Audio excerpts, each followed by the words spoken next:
My name is Sybil Bank, and I am chairperson of the election committee for Reach Out America. I am also a previous early childhood director at Beth Hagan Temple Israel of Great Neck. And in fact, today I have seen my teachers, my parents, and my grandparents. So that has been very gratifying. I am also a poet. Now this one, a poet, yes. And welcome poets. This last segment is so important. It deals with women and religion. And we are so privileged to have these wonderful women speak to us today. There are so many challenges for women in faith today as they are entering the clergy. And are they given expanding roles? Are they not? How did they come to their position in terms of their heart's work? And many other tantalizing questions. Now today we have these two women uniquely qualified to answer these questions. The Reverend Natalie Fenimore is ensconced in this beautiful building every single day, and we are so grateful to the UU for allowing us to use their beautiful premises for which we actually draw inspiration every time we come here. So I will start with Reverend Fenimore, and afterwards we will speak with Shaireen Rasheed. Reverend Natalie Fenimore is a minister here at Shelter Rock.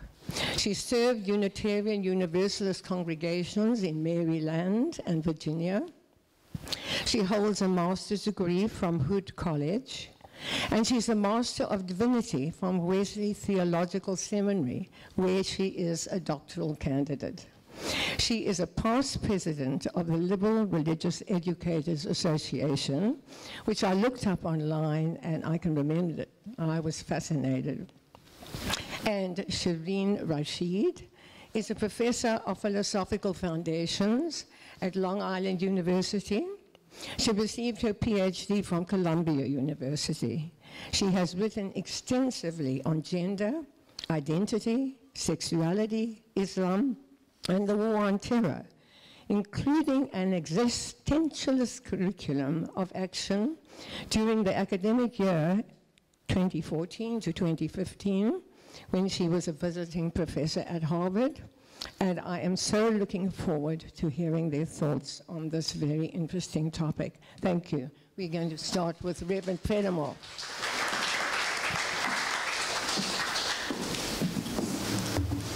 Well, first, let me welcome you to the Unitarian Universalist congregation at Shelter Rock.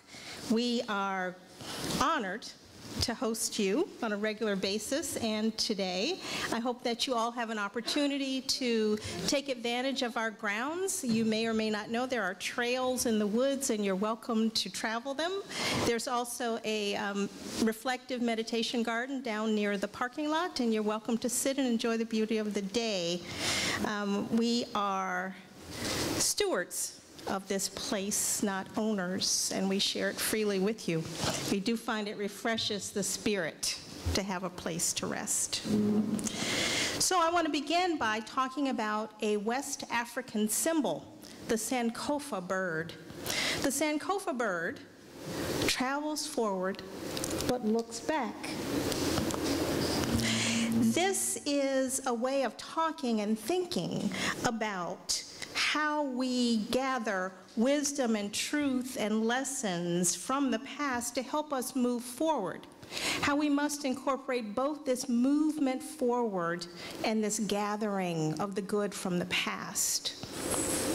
So, in talking today about where we stand as women in relationship to religion and where we are headed in our culturally complex world, let us first consider the past.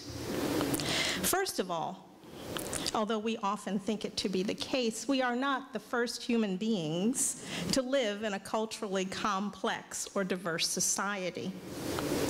In ancient times, in biblical times, societies had competing and various ideologies, philosophies, and worldviews, and religions, all in the same place, in the public square, competing for members. We often think of ancient times, of other times, of people being in isolated villages, a homogeneous community there, but that is not always the case. People traveled. They traded among each other. They brought influences from far and wide together. There was as much diversity as there was isolation for people, as there is today. So, while it is true that we sometimes fail to see our own complexity and diversity, much less to appreciate it, it is here around us to be seen and appreciated. Early religious movements, then, were in this context. They reacted to, they pushed against, they conspired with, they rejected the idea of the monoculture. And the role of women in religious community was a part of this theological and political discussion within all faith traditions. The presence of women has been foundational to religious movements, large and small, forever. In indigenous faith traditions around the whole world, women had a central role in the spiritual life of the community. Women were life givers. Women represented fertility and prosperity and renewal. That was a fundamental need in a community, worrying about its ability to live on. So women's power has always been great, and it has also, for many, been seen as a threat. Something to be controlled and contained. Religious and social, cultural, and legal structures have been put in place to manage and control women, even as these structures may celebrate women's gifts and unique abilities. Religion is not actually one or the other, but a both and. While many women find themselves at odds with the controlling elements they find in religion and in theology, it is also the case that there's always been a place for women's leadership within religious structures. The United States has been a particularly fruitful place for inspired women. Beginning in the 1800s, women's religious leadership has been crucial here in this country. In New York alone, Mother Ann, the founder of the Shaker communities in the U.S., began in Sabbath Day Lake near Albany, New York. Emma Smith, the first wife of Joseph Smith, helped him to establish the Church of Jesus Christ of Latter-day Saints, the Mormons, also begun in upstate New York. Our nearby Hutchison River Parkway is named for Anne Hutchison, a Puritan preacher and theologian so powerful that she was banished from the Massachusetts Bay Colony. Looking out from New York, Jorenna Lee was the first black female preacher in the African Methodist Episcopal Church in 1820, decades before freedom. And later, Mary Baker Eddy founded the Christian Science Church. Continuing, in 1977, Jacqueline Means was ordained as the first Episcopal priest in the United States. And in 1985, Amy Elberg became the first female rabbi in conservative Judaism. Women stand now, as they have historically, both central to and sidelined from the center of religious space, both and. My own denomination, the Unitarian Universalists, first ordained a woman, Olympia Brown, in 1863. But it will be this year, 2017 that we moved to elect our first female president. And that will be possible because all 3 candidates running for the presidency of the Unitarian Universalist Association are women.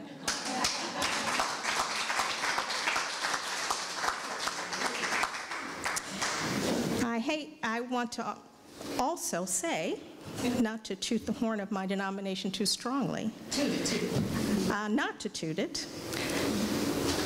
The last 2 times we ran women for president against male candidates, the male candidates won. We have been in the past and are presently and will be in the future as women central to all religious life. While religious institutions in the US and Canada and Northern Europe no longer have a large pool of unpaid volunteer women to serve the temple, mosque, synagogue, and church on a constant basis, which was the case before women were in the paid workforce in such large number. It is still the case that women do the majority of the tasks of faith communities. It is the case that women still do the majority of the tasks of family making. And a religious community is still a valuable place for women engaged in family making. In these times of change and uncertainty, which we can perceive as times of conflict, which they don't have to be, but we can perceive them as times when we are in a conflict around values and value systems. Those conflicts can be played out in religious community. This causes some people to come to religious community as a place that they perceive of as safe from the conflict, a place where values are known and held and brought forward. This, of course, denies the truth that religious community is a living thing and always changing. Or people can come to religious community as a place where they perceive progressive life to be lived.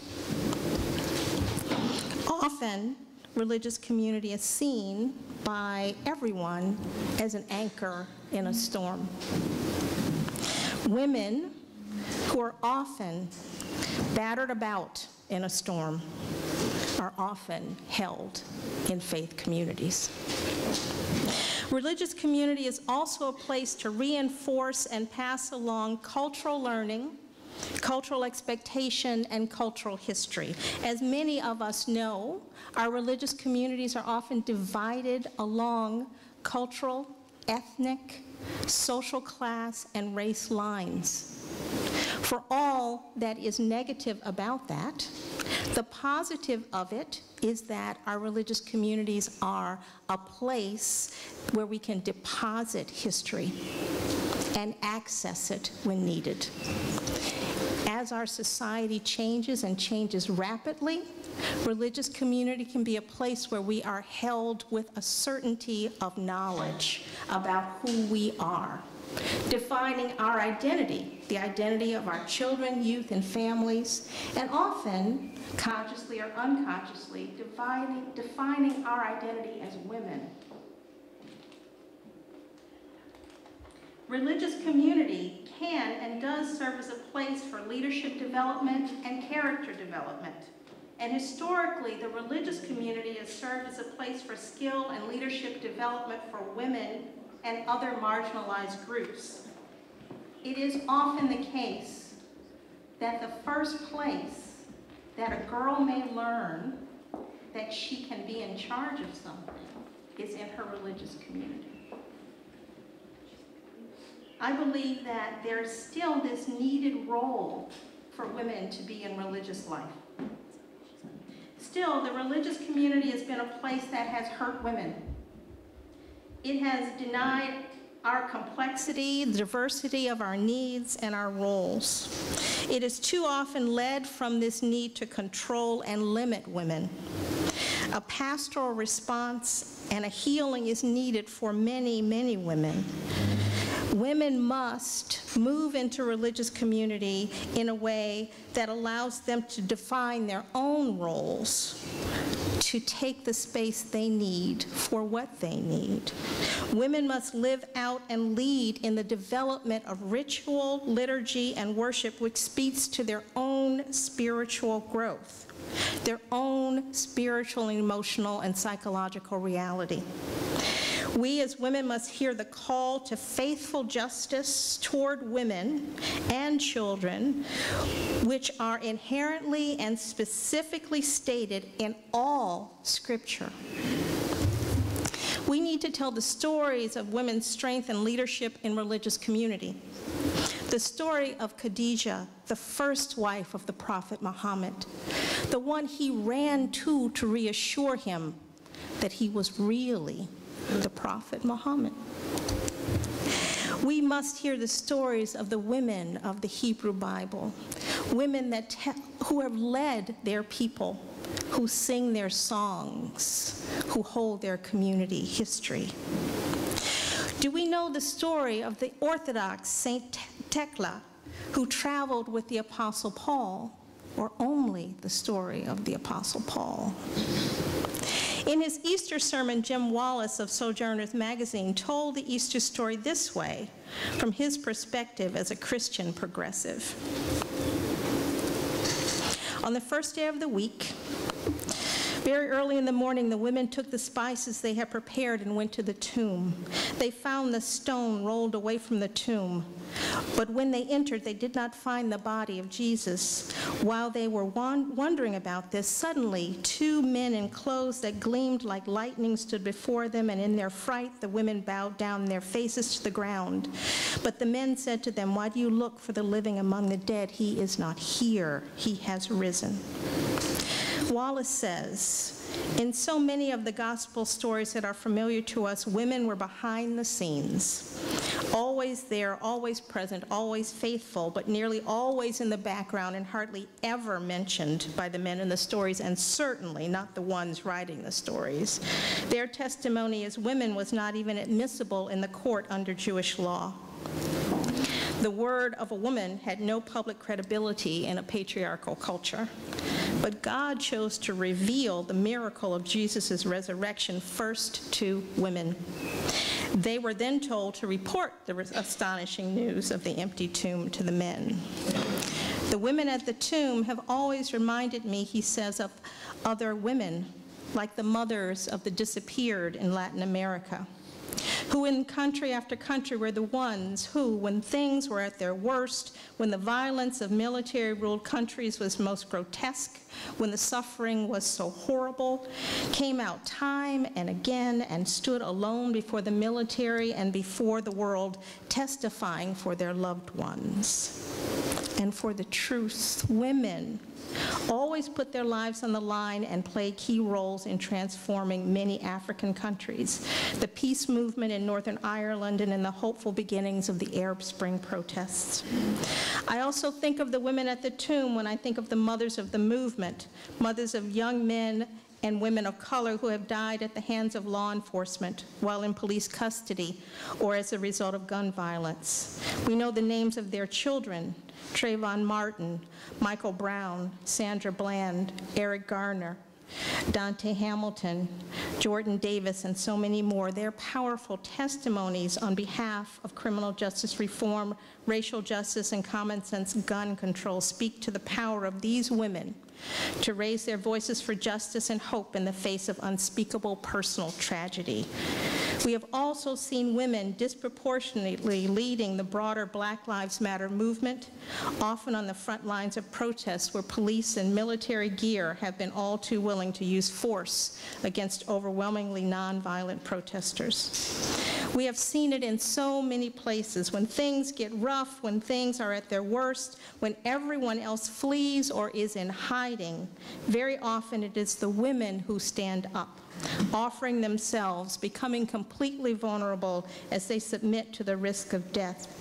That is indeed their strength and their power. I would hope that women do embrace their strength and power.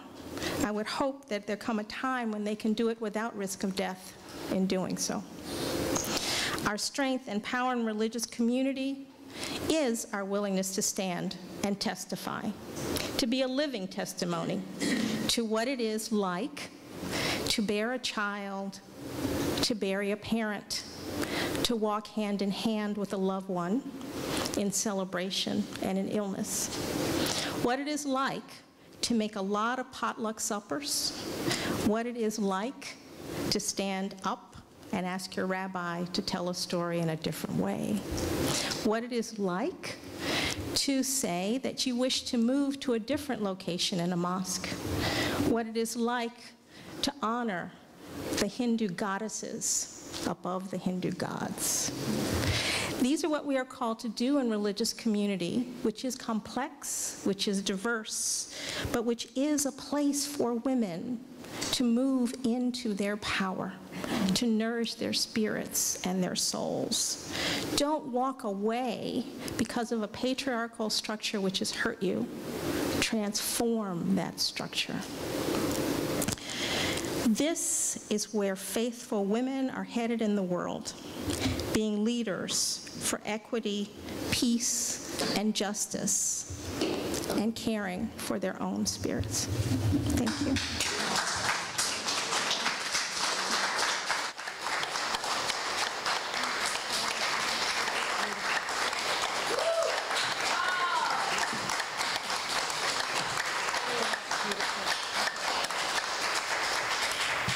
Thank you so very much. And now Dr. Shaireen Rasheed.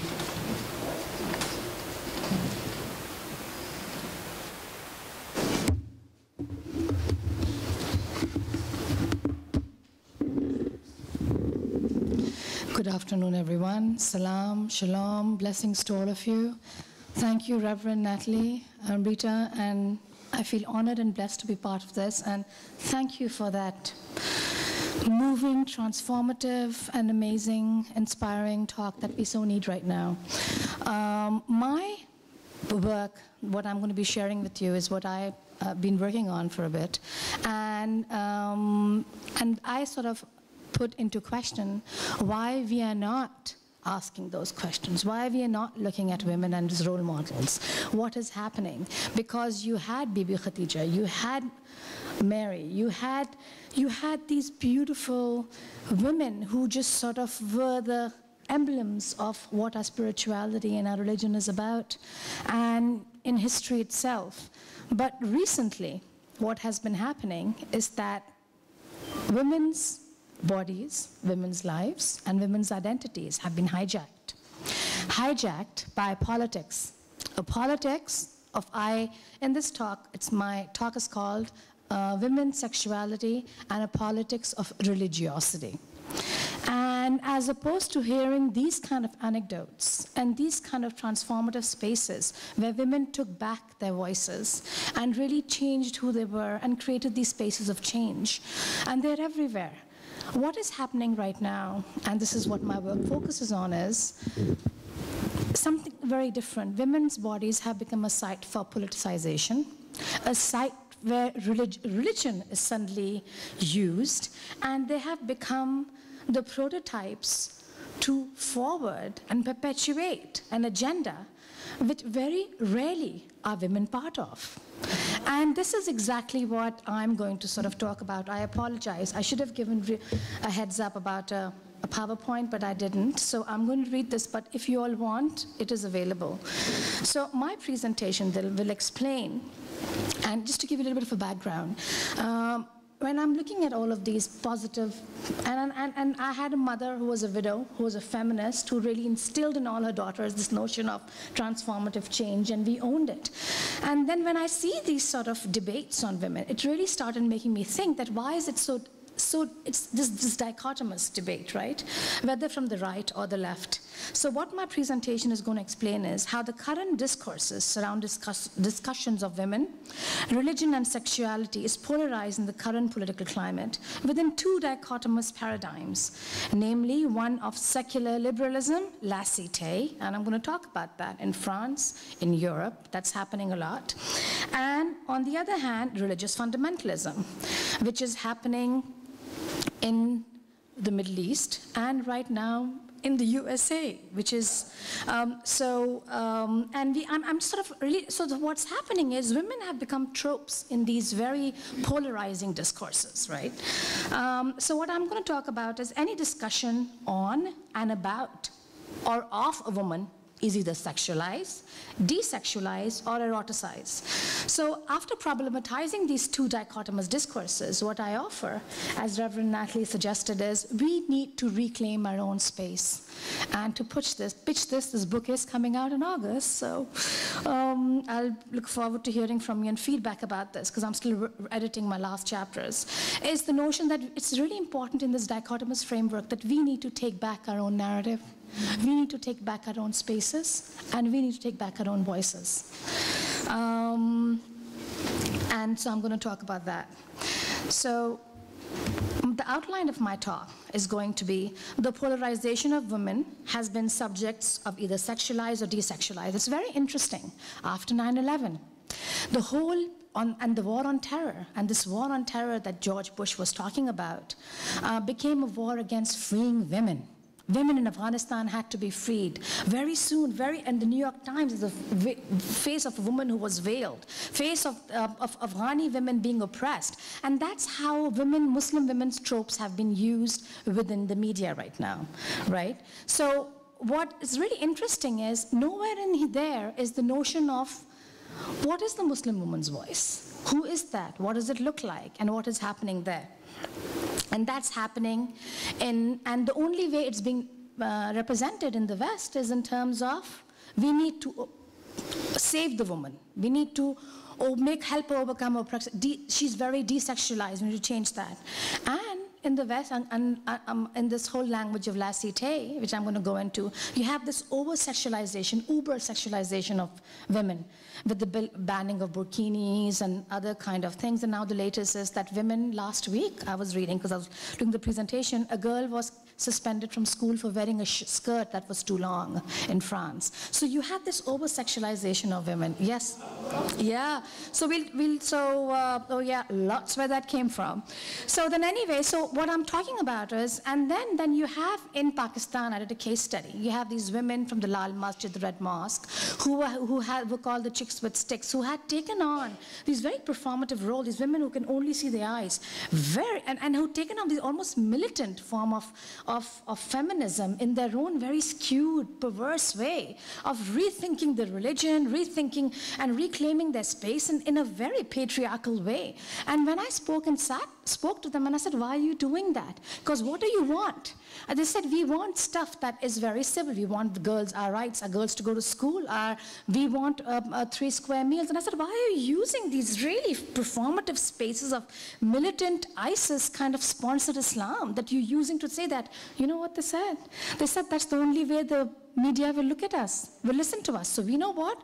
We're going to use that to advantage. So there's a really interesting co-opting of one's own identity as women, either desexualized or sexualized, happening in the East and in the West.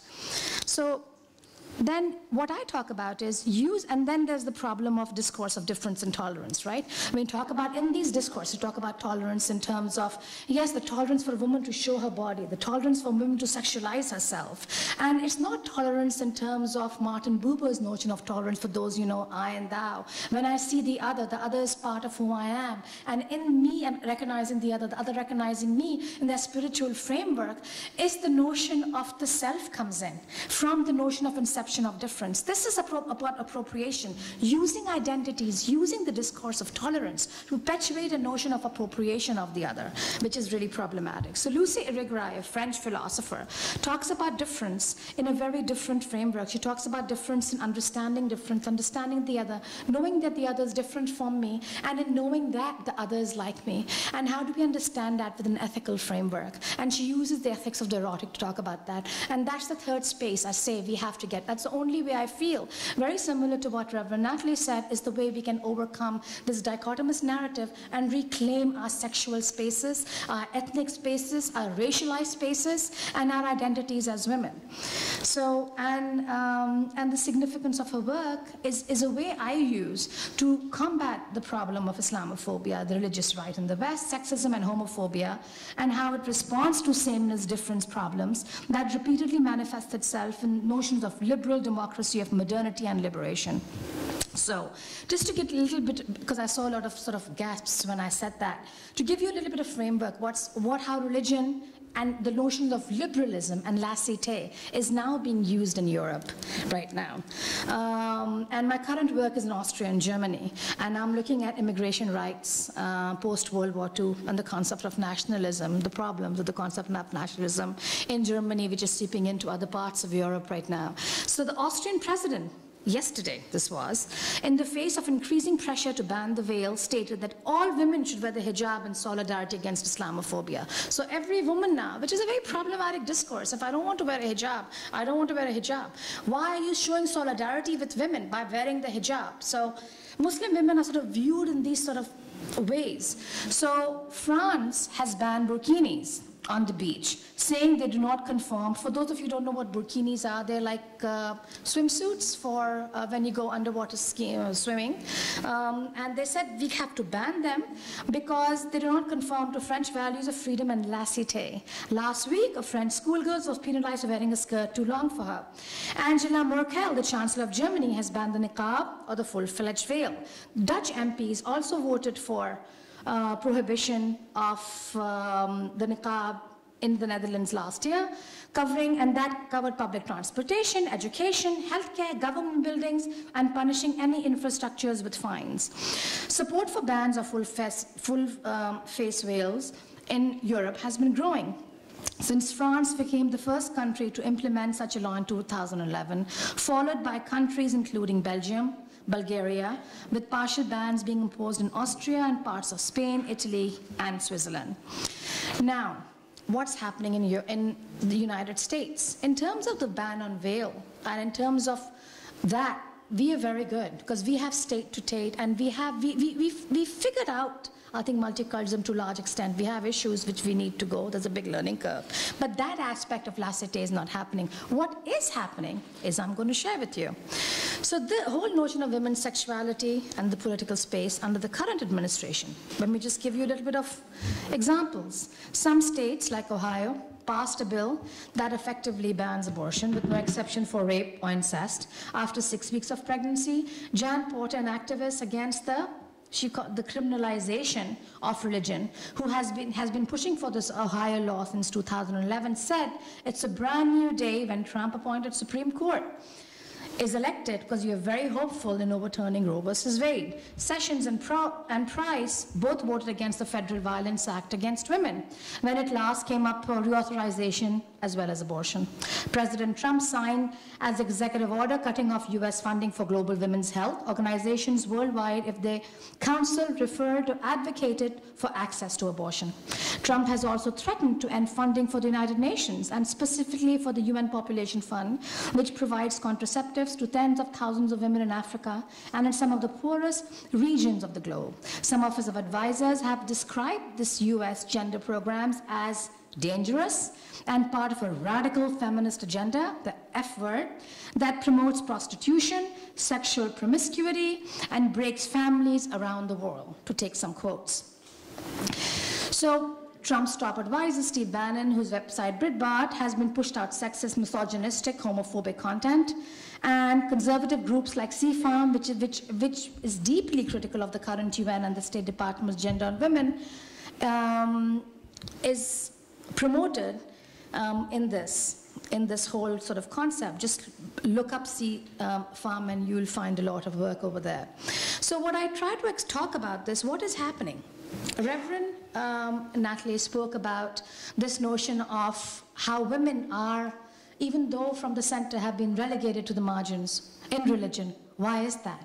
Because using One of my favorite characters from ancient Greek, Sophocles, for those of you familiar. Ancient Greek tragedies called Antigone is a great example of that. And what I talk about, I use Elizabeth Warren. You can give you a couple of examples. Hillary Clinton was one who was maligned and used as this witch in terms of what she was and pedophile and all that work. And again, you had Elizabeth Warren, Linda Sarsour, Hillary Clinton, and Sally Yates. What happens to all of them? And these are the reason I mention these women there and their more is that they really talk about the discourse of intersectionality. The last speaker spoke about that. That's important. Women are really reclaiming their space, not in a homogeneous way, which is also problematic for various reasons for women of color and feminists of color, but as you saw in the march, in an intersectional way. We are having cross-cultural discussions, which are so important. So what I say is, using Antigone is a great way of looking at what happened to Sally Yates. She said, I will speak out. She was the whistleblower. What happened to her? She was fired. What happened to Hillary Clinton? Left. What happened to Elizabeth Warren? She was silenced. I mean, imagine that happening, okay? Linda Sarsour, after the march, all the whole stuff on her radicalized stuff. So the question then becomes is, what is happening? Antigone is a really good way to look at that, because in Antigone, to give you a little bit of sort of history, Paulinus, who was the head of the Greek state, Paulinus was Antigone's brother. And Creon, who was the head of the Greek state, said that you cannot, told Antigone, Paulinus cannot be buried because if he broke the law. Antigone, who is Paulinus' sister, goes against the state law for a higher divine law. And I love the story for that because, again, and I did a piece for the Huffington Post saying Sally Yates reminds me of Antigone. For the sake of the divine law, she took on the state law. So it says that, what Antigone does is says, and they said, if you bury your brother, you will be killed. And she said, okay, I will be killed because this is what I need to do. I need to look for the higher law in terms, and what is the divine laws. And Hegel, who is someone I've worked on, is really interesting. He has a very interesting thing. I think we can really apply that to a lot of issues on women, is that he talks about women as the ultimate irony. He says Antigone is an irony. Why is that? He says because you need women. You need women to procreate. You need women to create these nurturing spaces. You need women's sexuality to be controlled at every time, to come up with for spaces where citizens are created in just the right way, but only in terms of as what the state says. Moment women are a threat, moment women take on too much, the moment women are broken out of what they are supposed to be formulated as, they're a threat. And what happens? They have to go. Whether it's Sylvia Plath, whether it's Emily Dickinson. Look at the history of some of the women that I have studied about. And so which is why it's important, as Natalie mentioned, that you have to create those spaces. You have to create those spaces of change, overcoming those dichotomy. So that was one way of looking at it. And I think that is our predicament. We are the irony. We are the irony in the state that needs women. We are needed by the state, but we need to be suppressed in a way so that we can only formulate who we are in relation to that. So what happens with Lucy Irigaray of Ethics of Sexual Differences, women start claiming, she gives us a way to reclaim our space.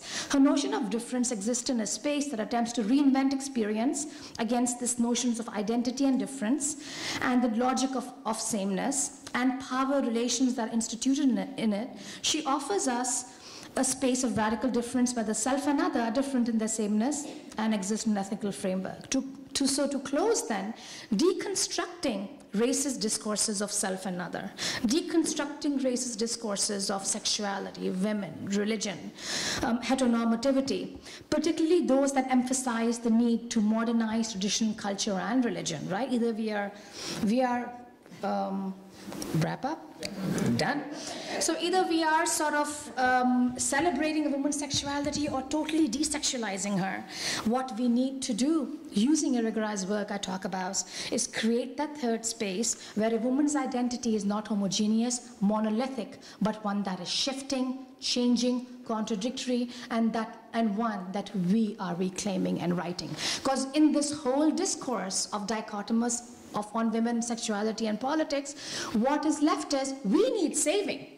Our voices are left out of all of this. So the question I do end up with you is we really don't need saving. We need to reclaim who we are. Thank you very much.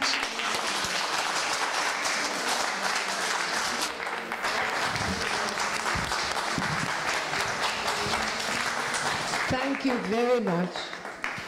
It was so inspiring and interesting. I've been reading a book by Trevor Noah, and he grew up in many, many different churches in his childhood, and he feels that that gave him a very interesting outline and positive way to follow through his life. So this question for you, Reverend Fenimore. What drew you to a career in the church, and in which church were you brought up, and where did your faith take you as an adult? Well, I grew up in the non-denominational African-American Baptist tradition, which is a little complicated if you didn't grow up in it to understand, but that's what I did.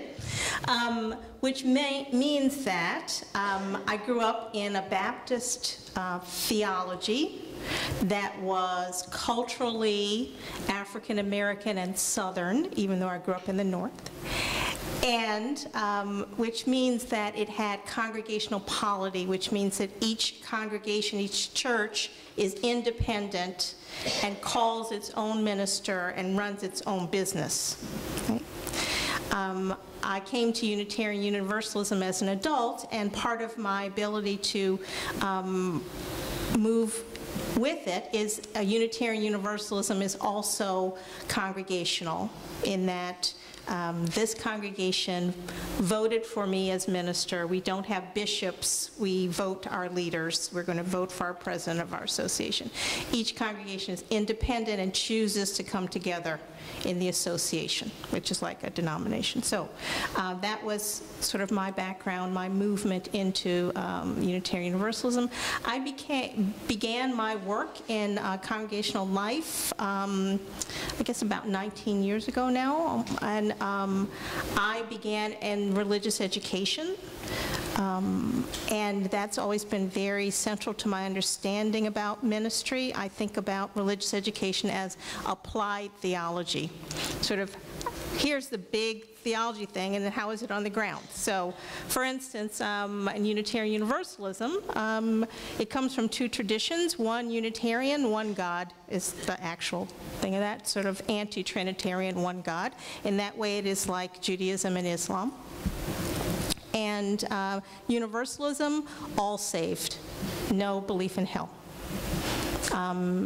Beginning that theology is that God's self will reconcile you to that, and we as human beings can't damn you.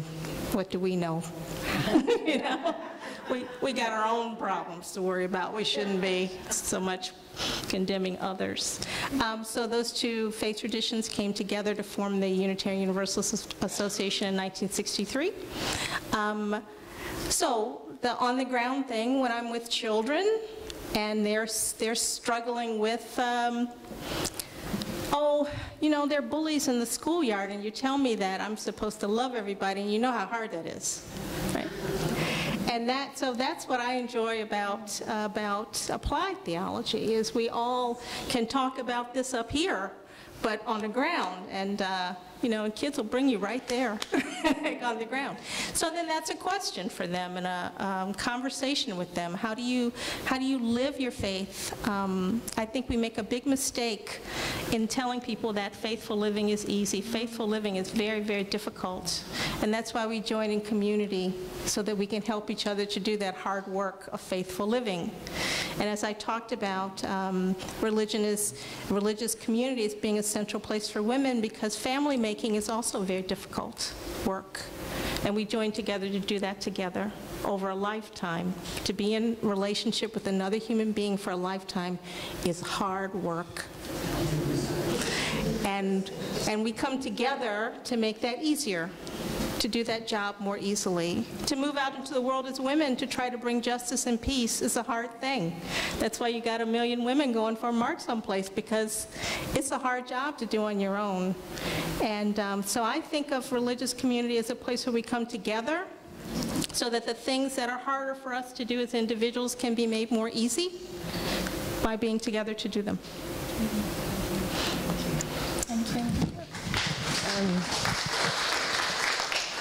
Dr. Rasheed, I saw you nodding a lot when you were listening. And I think it's so fascinating, because Reverend Fenimore was also nodding a lot when you were talking. But as an early childhood educator, I know you have done so much work on reconciling or thinking about the search of children in the current landscape of Islam and politics. Could you give us just a tiny little bit of insight into that? Of course. Thank you for asking such a good question. The reason I did that is because I feel right now, I've worked a lot. When I was at Harvard, I had the opportunity, when I was at the Divinity Center there working, to work on the Religious Literacy Project. Look it up. It's an amazing project. And what it does is exactly that. I think the issue right now in schools is that we have become so PC, and I will say that. PC, I don't know what that means anymore, that we're not teaching religion in our schools anymore. We're not teaching religious literacy.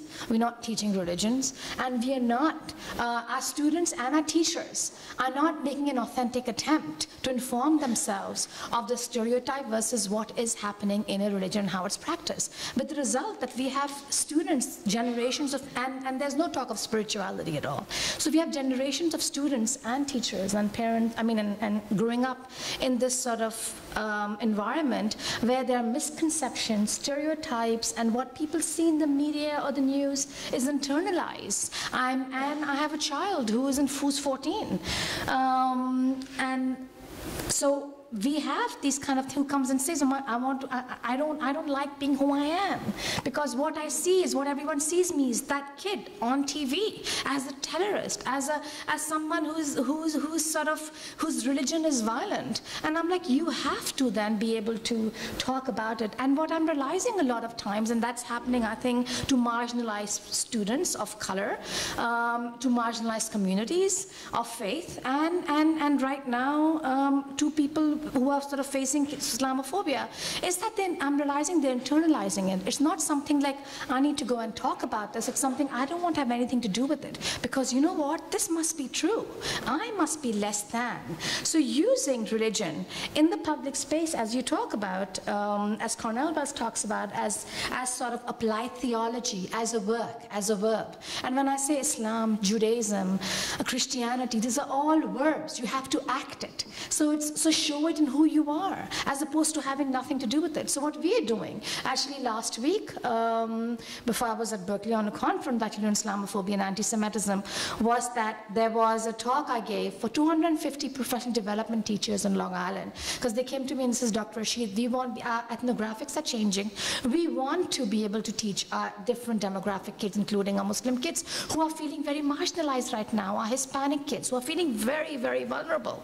So, I sort of work with these kind of policies and anti-racist theories to sort of make these spaces where students who are first struggling with these identities can at least start articulating them, and it's in a safe space. And at the same time, what my current next project is looking at implicit bias and internalized bias that children themselves get based on what's told to them. But I do think, by the same token, teachers, by and large, are very good-hearted. I think human beings, for me, the glass is half full always. The people are humane, want the best interests of people, children at heart, and I think we just need to give them the tools to be able to talk about it. Hell, excuse me, I apologize. That's what I feel about racism also. So I feel it's our job, as you said, we have to embody who we are and use that as a way to discuss. So when I'm doing these conferences, professional development and talks, I have faculty and colleagues of mine who are very upset. Why do you want to engage with people on the other side? Why do I want to, in my case, talk to a Trump supporter? I said, because everyone who's supporting someone else has different reasons. Okay, we can't throw the baby out with the bathwater. We have to have that if we are all here together, this is it for us. We have to be able to connect, be present, and through dialogue and change, create that space. We're now going to take some questions from the audience. Every single session could have had a whole day to itself. So, Robin, do you want to come up here? It's a quick, short question. It could take a whole day to probably answer. But both of you, the Right to Life Party in our country, we have separation of church and state, which is so important. I don't understand how the Right to Life Party, how do you feel about having a party that is solely based on something that happens to women who are mostly running it, mostly men or... That was my whole talk, exactly. See, I think it's problematic that even during the march, there were people who weren't recognizing right to life feminists. A lot of my students who are brilliant, empathic, amazing students are right to life, who voted for Trump on one issue. They are human beings. To say that they are not is I am just, I have to account for that because it's not true. But having said that, the question is not whether you're right to life or right or choice. That is an issue, yes, that is. But the question in the bigger framework is who's making our decisions, why are they making our decisions, and who's defining our own worth and our own regulation of our sexuality and our bodies. For me, that is the big issue. Like you said, politicizing. And politicizing it. And religion, and using religion as a way to do it. And the whole, that's why my talk is called The Politics of Religiosity. Any other questions? Over here. So 1, 2, and then is there anybody else? What? I just want to ask a question. Yes. Go ahead. Do you think it's Wait. She wants to bring it. Can I ask the question? Yes. Sybil. Go ahead. Go ahead. Just left. Is asking a question. Well, I'm also trying to ask a question. Yeah, just finish your question. And stating the obvious that it wasn't actually something I read this week. The obvious of this right to life party is it's not a right to life party, it's a right to have a child. As far as I'm concerned, it's a right to death party. They don't say anything about helping a pregnant woman or if she can't feed the child, feeding a child, taking care of the family, nothing. It's a right to life party. Once the child is born, it's your problem, whether you're sick or you're healthy or your family is unstable or whatever, a myriad of reasons. This is not it's a misnomer. Absolutely. It is not a right to life party at all. A right to life party would mean to me someone who takes care and takes responsibility. I'm not even talking about rights. No one should expect that from a person. A person should make their own decisions. However, that would be, the name is so ridiculous that it's upsetting. We're really out of time. Okay, go ahead.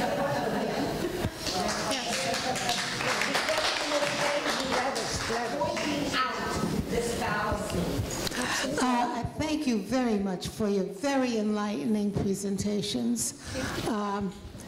Do you think that it's necessary for a person to be religious to become part of an organized religion? No. No.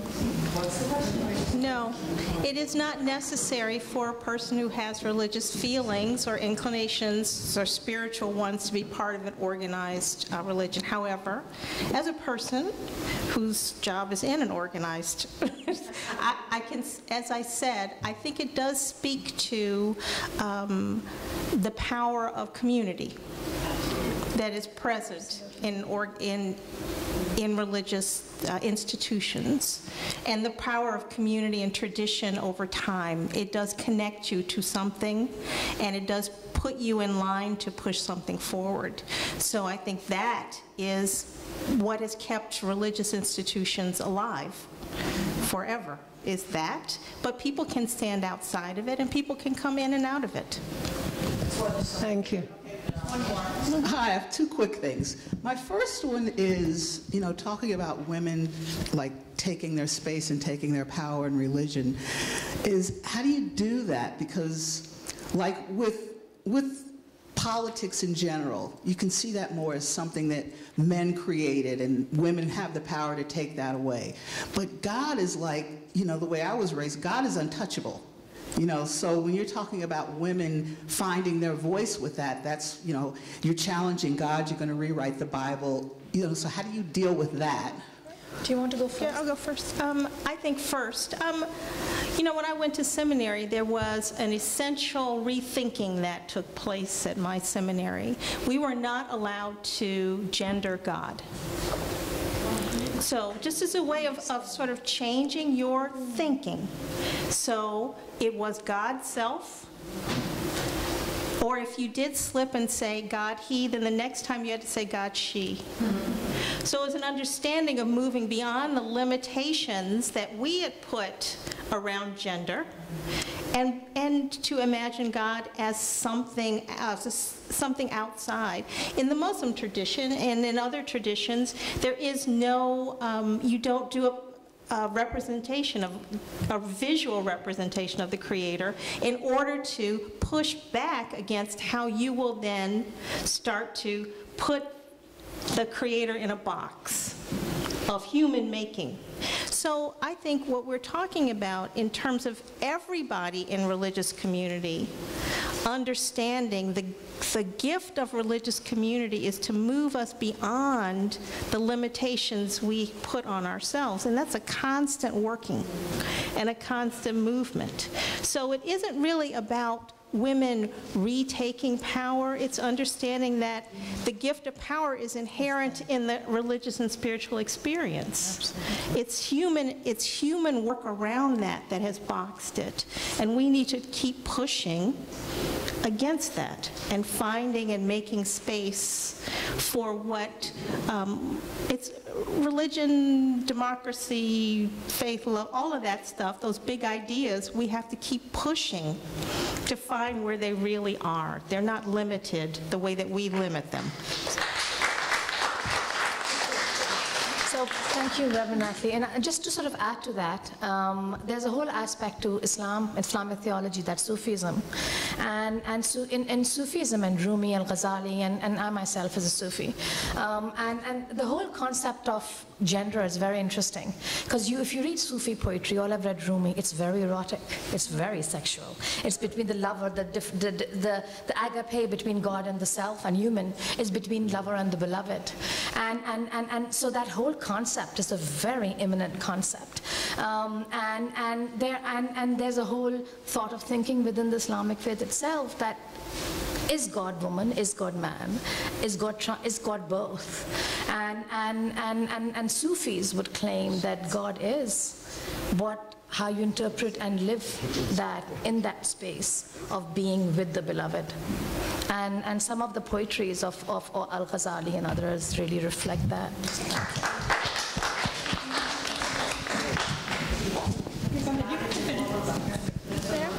On that lovely note, just think about the Songs of Solomon and all the wonderful and beautiful love stories in all our Bibles. And thank you so very much to our very erudite speakers. I'd like to thank everyone for coming. I'd like to thank, I loved what you both were saying, and just that we have to go, but I really thank you both for coming and for your, inspirational words, and I learned a great deal. I heard things that I'd never heard before, and I loved it. I love both of you. So thank you all for coming. I hope you enjoyed the day, and thank you for your support.